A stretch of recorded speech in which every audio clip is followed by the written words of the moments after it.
Hello student, the aim of today's experiment is determination of density of solid. The density of solid is actually mass per unit volume. If D is the density, mass is m and volume is V, then density can be calculated as D is equals to m upon V. In order to determine the density of solid denser than the liquid, we will use spring balance and measuring cylinder. Materials required are iron stand, spring balance,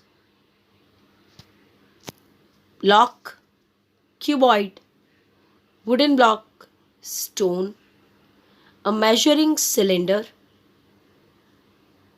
a beaker containing water, twine or thread, and scissor to cut twine. Procedure to be followed.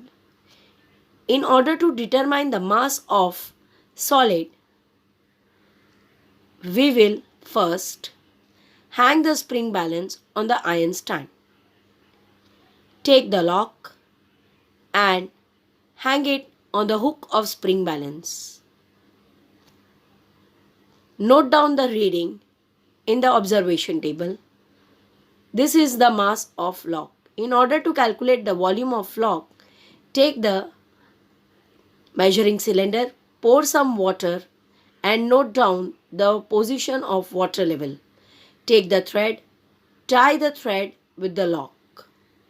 Immerse the lock in the water.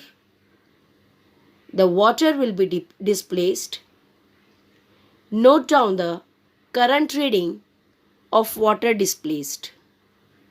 Find out the difference between initial reading and final reading. This will give you the volume of lock.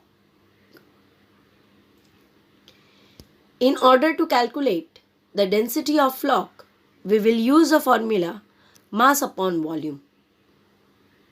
Put the values and calculate the density. Mass is in gram and volume is in centimeter cube or milliliter cube.